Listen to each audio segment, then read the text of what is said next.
To me, the greatest accomplishment is finding out that I could find out who I was and what I could do.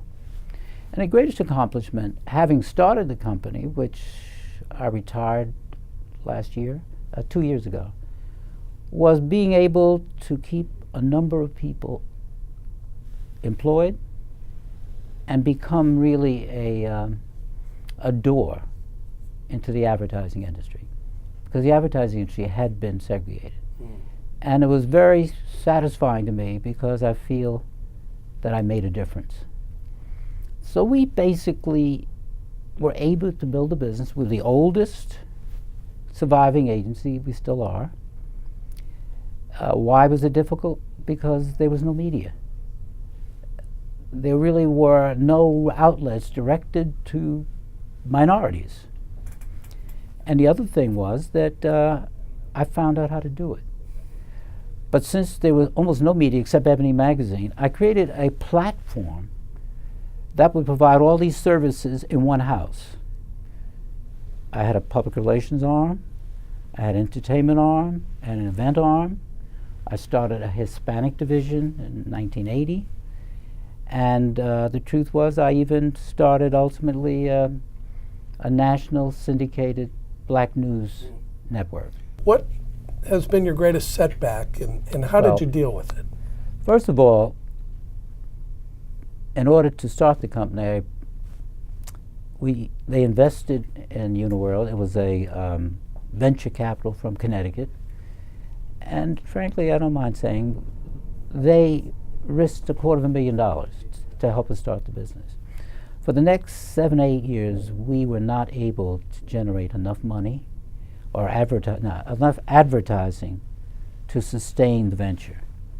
So they had a board meeting, and they said, Byron, look, we have had other companies, and as far as we're concerned, yours was the best at monitoring our money. But we really don't think we can go further, and we may have to pull the plug. And that really meant that I was going out of business. One of the investors says, wait a minute, Byron, look, we could pull the plug now, but between the 7 of us, it wouldn't make much difference. Why don't you go back this holiday weekend, this was over the Christmas holiday, and forget about who you want to be. Go back to who you were and tell us what we could do with the balance of the money. Now, I got to tell you, I believe in fate. I have been so lucky where something wonderful has happened out of the blue that helped sustain me. That weekend I was depressed as hell. But I was in the middle of a dream, and it came to me, what the white people call an epiphany. I said, why don't I have a soap opera like I heard when I was growing up?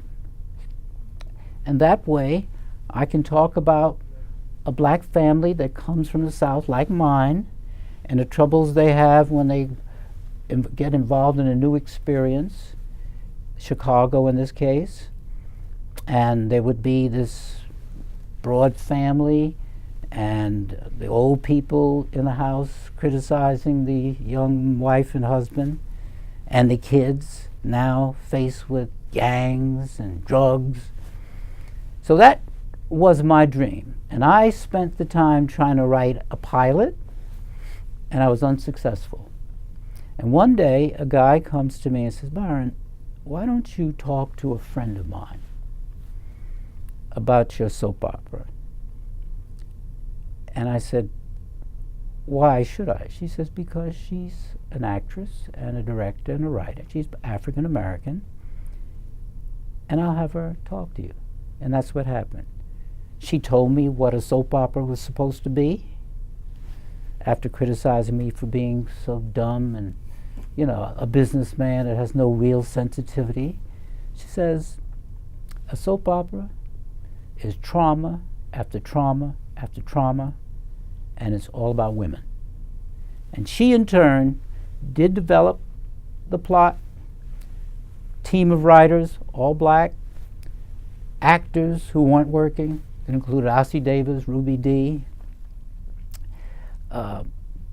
famous people, Billy D. Williams, and it was radio. Because radio was really the medium, and I learned how to barter time, because when advertising wasn't available, you could barter. That's how I got it. And so we had 39 weeks of a soap opera about Black life and experience. And believe it or not, because I came from people from the South, I got Quaker Oats as a sponsor. Somebody at Quaker Oats, when we made our presentation, made the decision.